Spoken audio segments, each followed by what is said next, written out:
반갑습니다. 천천히 그리는 숲서림입니다. 제과기관 평가를 시작하는 해여서인지 컨설팅 의뢰가 종종 들어옵니다. 그래서 방문을 해보면 평가 서류가 미흡한 것보다 현지 조사를 대비한 준비가 잘 안 되어 있는 기관들이 많아서 영상을 만들게 되었습니다. 지난 2019년 12월 12일부터 시행된 지정심사 및 지정갱신제로 인해서 노인학대를 포함 현지 조사를 받을 경우 6년 주기로 갱신이 되는 지정심사에 통과하지 못할 경우가 많기 때문입니다. 현지 조사를 무조건 피하는 것이 좋겠지만 운영 특성상 조사를 피하기 어렵기 때문에 기관에서는 현지 조사가 무엇이고 또 어떻게 이루어지며 현지 조사 유형이나 어떤 것 때문에 조사가 이루어지는지 알고 계신다면 기관 운영에 도움이 될 것 같습니다. 많은 기관들이 아직은 지정갱신제에 대한 의도를 파악하지 못하고 있는데요. 한마디로 지정갱신제는 부실 기관을 정리하기 위한 정부의 의지라고 볼 수 있습니다. 우선 현지 조사는 운영상의 적법 여부를 확인하고 조사하는 것인데요. 목적은 장기요양기관의 건전한 천국 풍토 조성과 수급권 보호 및 불필요한 건강보험 재정의 누수를 방지하는 것입니다. 현지 조사를 할 수 있는 법적 근거는 첫째, 국민건강보험법에 따라서 부당이득 징수, 그리고 보고와 검사, 업무정지, 과징금, 벌칙, 양벌 규정, 과태료와 함께 행정처분 기준에 따르고요. 의료급여법 역시 부당이득의 징수, 업무정지, 과징금, 보고 및 검사, 권한의 위임 및 위탁, 벌칙, 양벌 규정, 과태료 행정처분의 기준, 과징금 부과기준, 검사 업무의 지원, 그리고 마지막으로 행정조사 기본법에 따라서 현지 조사를 할 수 있도록 되어 있습니다. 장기요양기관의 부당 청구에 대한 조사가 가장 중요한데요. 국민건강보험법에서는 속임수나 그 밖의 부당한 방법 외에도 법을 위반하는 행위까지 부당 청구로 보기 때문에 거짓으로 청구하는 거짓 청구를 포함해서 법을 잘 숙지하지 못하여 잘못 청구하게 되는 과실 청구까지 모두 부당 청구로 보기 때문에 현지 조사에 대한 개념을 확실히 알고 기관을 운영하셔야 할 것 같습니다. 현지 조사는 일단 부당 청구 이미 인지가 되면 현지 조사를 하게 되고요. 그런 뒤에 사후 관리의 절차대로 진행이 되는데 부당 청구를 인지하는 기관은 건강보험심사평가원, 건강보험공단 외에도 보건복지부에서도 모니터링을 하고 있다고 보시면 됩니다. 우선 건강보험심사평가원에서는요. 건강보험 재정 지킴 및 신고 기관을 운영하고 있고요. 부당 청구 감시 시스템도 기관을 선정해서 운영하고 있습니다. 그리고 건강보험공단에서는 요양기관 관련자 신고 기관에 따른 부당 청구를 인지하는 경우가 많고요. 마지막으로 보건복지부에서는 권익위원회나 검찰 등의 의뢰, 그리고 민원 제보, 사회적으로 문제가 된 기관에 대한 파악을 하게 되어 현지 조사를 실시합니다. 현지 조사는 대상 기관을 선정하게 되면 조사를 실시하고 정산 후 기관의 의견을 들은 뒤에 행정처분심의위원회를 열고 행정처분을 하게 되는데요. 대상을 선정할 때는 정기조사, 기획조사 등 필요에 따라서 방법을 달리합니다. 조사 대상 기관이 되면 서면조사 혹은 현장조사를 하게 되는데요. 서면조사는 심사평가원에서 제출한 자료를 보건복지부에서 서면으로 조사를 실시하는 것이고요. 현장조사는 보건복지부 주관이기는 하지만 심사평가원과 공단의 인력을 지원받아서 현장에 나가서 조사를 실시하는 것입니다. 그리고 정사는 현지 조사 결과를 근거로 건별 부당 금액을 집계해서 행정처분 내역을 산출해 내는 것인데요. 이 내역을 바탕으로 처분 예정 내용에 대한 요양기관의 의견을 청취한 뒤에 행정처분심의위원회를 개최하게 되고요. 여기에서 위반 행위의 동기, 목적, 정도 등 모든 것을 고려해서 심의하기 때문에 거짓 청구가 아닌 과오 혹은 착오 청구의 경우 조금은 구제가 가능하기도 합니다. 그런 뒤 사후 관리가 이루어지는데요. 이때 부당 청구와 관련하여 다른 법령을 위반했다면 그와 관련해서 통보가 되고 서류 제출 명령을 위반했거나 거짓 보고, 거짓 서류 제출, 또 검사 거부, 방해 또는 기피, 거짓 청구 등의 경우에는 형사 고발까지도 이어집니다. 그럼 이제부터는 현지 조사 방법에 대한 내용인데요. 우선 서면 조사와 현장 조사에 대해서 구분해 보겠습니다. 서면 조사는 조사원이 조사 대상 기관에 방문하지 않고 보고 또는 관련 자료 제출을 요구해서 조사를 하는 것이고요. 현장 조사는 조사원이 조사 대상 기관에 방문해서 요양급여 비용 청구에 대한 위반 여부를 조사하는 방식입니다. 현지 조사는 서면이든 현장이든 정기조사가 있고 기획조사, 긴급조사, 그리고 이행실태조사가 있는데요.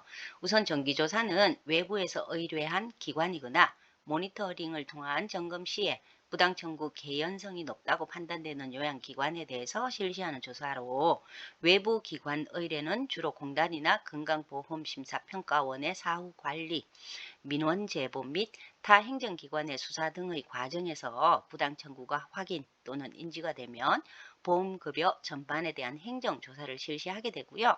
그 외 부당 청구 감지 시스템 및 자진 신고가 월 평균 5건 이상이거나 부당 금액이나 비율이 행정처분 대상이라면 현지조사 대상 기관이 됩니다. 아울러 방문 거부 2회 이상, 또 자료 제출 거부 2회 이상의 기관 역시 현지조사 의뢰 대상이고요. 두 번째, 기획조사는 제도 개선 및 올바른 청구 문화 정착을 위해서 제도 운영상 개선이 필요한 분야나 사회적으로 문제가 제기된 분야에 대해서 실시하는 현지조사인데요. 보통 기획조사는 실시 전에 예고가 됩니다. 그리고 세 번째는 긴급조사인데요. 거짓, 부당 청구 개연성이 높은 요양기관 중 증거 인멸, 또 폐업의 우려가 있는 기관을 대상으로 하거나 사회적으로 문제가 제기되어서 긴급하게 조사가 필요한 경우에 실시하는 것입니다.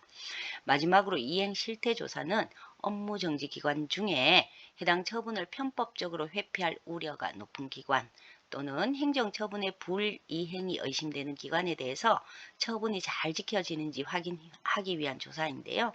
정기조사와 같은 방법으로 정기적으로 실시를 하고, 특히 기관의 대표자 및 관련자는 별도의 이력관리 시스템에서 관리하기 때문에 기관 운영이나 신규 개설에 상당한 어려움이 있습니다. 현지조사를 하기 위한 원칙이 있는데요. 요양기관의 현지조사는 추정 부당 금액 및 부당 비율이 행정처분 기준 이상인 기관을 대상으로 선정하는 것이 원칙이기는 하지만, 부당 청구의 개연성, 규모, 정도, 조사 필요성, 시급성 등을 감안해서 결정합니다. 이때 현지조사 제외도 적용이 되는데요. 첫 번째가 부당 청구 의뢰 혹은 인지기간이 이미 시작된 조사 대상 기간과 중복이 되거나 그 이전인 경우인데요. 이때 새로운 거짓 혹은 부당 청구 사실이 확인되면 제외가 되지 않고 곧바로 현지조사가 실시됩니다. 두 번째는 신규 개설 후 6개월이 지나지 않은 기관으로, 이때도 편법 개설로 판단이 되면 제외되지 않고요. 정기조사에서 대상 기관으로 선정되는 기준에서 대외 기관이라고 하는 것은 검찰, 경찰, 감사원, 국민권익위원회와 함께 관련 행정부처 등이 있고요. 민원 제보는 실명으로 구체적인 사례와 증거를 제시하며 제보를 하는 경우에 이 경우에는 포상금도 지급되고 있기 때문에 대부분 내부 고발로 이루어집니다. 업무를 진행하다가 보면 가끔 자진 신고를 하게 되는데요. 기관 스스로 부당 청구 사실을 성실하게 신고한 경우에 그 신고 내용에 대해서 현지 조사나 행정 처분을 면제해 주기는 하지만, 이 역시 거짓 청구에 해당하거나 3개월 이상의 연속적 부당 청구, 외부 요건이 개입되어 있다면 면제 대상에서 제외가 되고요. 만약에 자진 신고 후에 사실 확인해서 자진 신고 이전에 다른 기관에서 부당 청구를 했거나 자진 신고 내용으로 언론 보도, 수사 진행 등 외부 요인이 확인이 된다면 역시 현지 조사에서 제외가 되지 않습니다. 자진 신고 기관 역시 사후 관리를 하게 되는데요. 공단과 심사평가원에서는 이후 언론 보도나 수사 등 외부 요인에 의한 자진 신고였음을 인지하게 된다면 긴급하게 현지 조사를 실시하게 됩니다. 만약에 현지 조사를 거부하면 어떻게 될까요? 현지 조사를 거부한 요양기관이나 자료 제출 요구를 거부하면 업무정지 처분 및 고발이 신속하게 이루어질 수 있도록 조치를 하고 있고요. 이후 정밀조사 및 거짓이나 부당 청구가 확인된 건에 대해서 환수 조치가 곧장 이루어지기 때문에 가급적 협조를 하시는 것이 좋고, 서류 제출 명령을 위반하거나 거짓 보고, 검사나 질문을 거부 또는 방해, 기피한 요양기관과 함께 거짓 청구 금액이 750만 원이 넘거나 거짓 청구 비율이 10% 이상인 기관, 그리고 업무정지 기간 중에 요양급여를 실시한 기관이라면 형사 고발까지 이루어지므로 조심하셔야겠습니다. 기관을 운영하기 위해서 기관장 및 직원들은 관련 법에 대해서 수시로 확인할 필요가 있는데요. 특히 장기요양 제공 기준 및 급여 비용 산정 방법 등에 관한 고시는 실질적으로 환수와 관련된 내용들이 들어있기 때문에 고시가 바뀌면 반드시 확인을 하셔야 합니다. 2023년 1월 1일 발표된 고시 내용 중 중요한 부분을 살펴보면 화면과 같은데요. 1, 2등급은 시설과 재가를 모두 이용할 수 있지만 3등급부터 5등급까지는 재가만 이용이 가능합니다. 그렇지만 등급 판정위원회로부터 시설급여가 필요한 경우 시설 이용이 가능한데, 그 이유는 가족들의 수발 곤란, 주거 환경 열악, 치매 등으로 문제 행동이 있을 경우입니다. 제 사주는 크게 바뀐 것이 없지만 소개를 하고요. 제 6조 역시 바뀐 것은 없지만 시설장은 반드시 상근해야 한다는 것과 자신의 기관에서 요양보호사로 근무할 수 없다는 규정이 중요해서 캡처해 두었습니다. 화면은 인건 비율인데요. 지난해에 비해서 방문 요양을 제외하고 모두 조금씩 올랐기 때문에 확인을 해 두셔야 하고요. 인건비에 들어가는 항목 역시 체크해 두면 기관 운영에 도움이 됩니다. 이 부분은 지난해와 일부 달라진 것이 있는데요. 가장 큰 부분은 주야간 보호를 이용할 경우, 가족요양인 경우 추가 산정을 하지 않는다는 것이죠. 제14조 역시 변한 건 없지만 중요한 건 방문 요양이나 목욕과 간호를 동시에 제공할 때 반드시 중복급여의 부득이한 사유를 급여 제공 기록지에 기재되어 있어야 한다는 것이어서 캡처해 두었습니다. 제15조에서 실수할 수 있는 건 인지활동형 방문 요양 급여는 동시 또는 순차적 제공이 안 된다는 것이 매우 중요하고요. 가족이 아닌 경우 수급자 2인 이상과 동거하면서 급여 제공을 금지한다는 것을 반드시 알아두셔야 환수를 피할 수 있습니다. 제17조 역시 몇 년 전과 동일하지만 중요해서 남겨두었고요.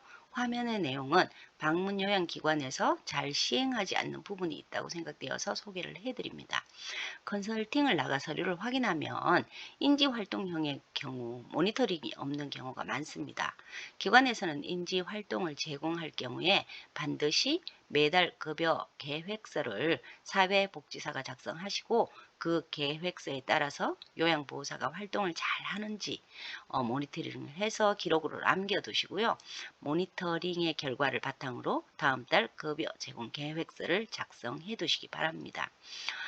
화면은 수가표인데요. 아래부터 내용을 이해하려면 필요할 것 같아서 삽입해 두었으니 영상을 시청하시다가 가-1, 가-7 등의 내용이 궁금하시면 화면을 돌려서 확인하시기 바랍니다. 방문 요양 급여는 1일 3회까지 180분 이상의 서비스가 가능한데 그 간격이 모두 2시간 이상일 것. 1, 2등급은 월 6일에 하나여 270분 이상, 3등급과 4등급은 월 4회 210분 이상 연속급여 제공이 가능하다는 내용으로 올해 일부 수정이 되었는데, 이때 매우 중요한 것이 반드시 요양보호사의 급여 제공 기록지에 수급자의 동의 내용과 요청 사유가 기재되어 있어야 하므로 꼭 확인하시기 바랍니다. 불가피한 경우 요양보호사 2인의 동시 제공은 요양보호사별 150분의 급여가 산정된다는 것이고요. 이 경우에도 급여 제공 기록지에 수급자의 동의와 수급자 상태에 관한 기록이 되어 있어야 함을 잊으시면 안 됩니다. 가족이 아닌 경우 동거하며 요양보호사 2인 이상이 서비스 제공할 경우 역시 환수 대상이고요. 인지활동형 급여 제공에 관한 내용으로 변동은 없습니다. 이 부분은 올해 신설된 1, 2등급의 경우 3,000원 가산 내용이 포함되어 있고요. 그리고 밤 10시 이후 아침 6시 이전과 근로자 휴일에는 급여 비용의 30% 가산, 근로자의 날과 법정 공휴일에는 50% 가산이 되어야 하는데, 특히 1, 2등급의 경우 180분 이상 제공을 지속적으로 하시는 경우에는 반드시 급여 제공 계획서나 급여 제공 기록지에 필요한 사유가 기록되어 있어야 하기 때문에 만약에 사회복지사가 급여 제공 계획서에서 누락을 했다면 1년간 요양보호사들이 급여 제공 기록지에 그 사유를 기록할 수 있도록 관리하시기 바랍니다.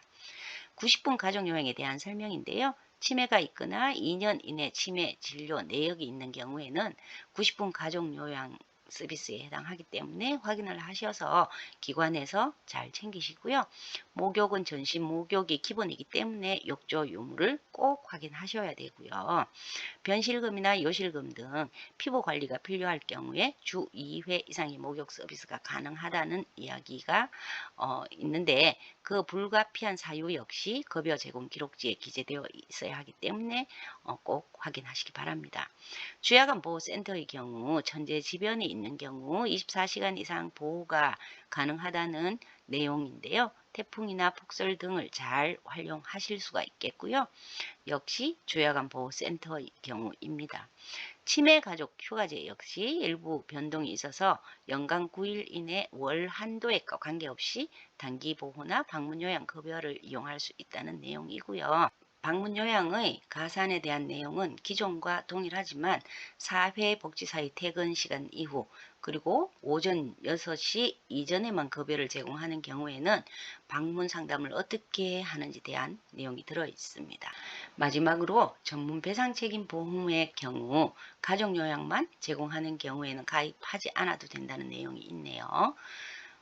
환수나 행정처분에 대한 중요성은 지난 영상의 모니터링과 지정갱신제에서도 말씀드렸지만 앞으로는 더욱 중요한 내용이 될 것이기 때문에 기관에서는 반드시 급여 비용 산정 방법 등에 대한 고시를 해마다 바뀐 부분이 없는지 살피셔서 운영을 하셔야 하고요. 만약에 과징금이나 업무정지 등 행정명령을 사전 통지로 받게 되면 쉽게 포기하지 마시고 꼭 의견을 제출해서 공단의 환수 처분에 대해서 구제를 일부라도 받으시기 바랍니다. 일반적으로 구제는 심사 청구와 재심사 청구를 통해서 이루어지게 되는데요. 전문가의 도움을 받아도 되고요. 지금처럼 고시 내용을 하나하나 살펴보면서 직접 준비하셔도 되지만 그 해석에 따라서 판결이 달라지기도 하기 때문에 가급적 전문가의 도움이 필요한 경우가 많습니다. 하지만 기관에서 스스로 하셔도 되는데요. 논리적 반박 자료와 증빙 자료를 이때는 꼼꼼하게 준비를 하셔야 하고요. 특히 업무 정지의 경우에는 이의 신청과 행정 심판을 또 준비해야 하기 때문에 싸우는 과정에서 지칠 수도 있습니다. 현지조사 과정에서 공단 직원들의 강압적인 태도 또한 문제가 되기 때문에 동의를 구해서 영상을 촬영해 두거나 사전 통지가 오면 사무실에 미리 CCTV를 설치하여 재량권 남용 등에 대한 대처를 하는 것도 도움이 되겠습니다. 하지만 가장 중요한 것은 역시 환수나 업무정지 명령을 받지 않는 것이기 때문에 평소에는 거짓 없이 청구를 하시고요. 관련법 등을 자세히 살펴보면서 미리 서류를 준비해 놓는 것이 가장 좋다고 생각을 합니다. 아무리 억울하더라도 서류를 제출하지 않거나 조사를 거부 또는 방해하면 더 나쁜 결과를 초래할 수도 있기 때문에 협조는 하시되 사전 통지의 내용에 대해서 충분히 준비하고 현지 조사에 임하셨으면 좋겠습니다. 이상 오늘은 지정갱신제를 시행하고 있기 때문에 단 한 번의 실수로도 폐업을 해야 할 수도 있는 상황을 맞지 않기 위한 현지 조사에 대한 내용을 다루어 보았습니다. 감사합니다. 천천히 거니는 숲서림이었습니다.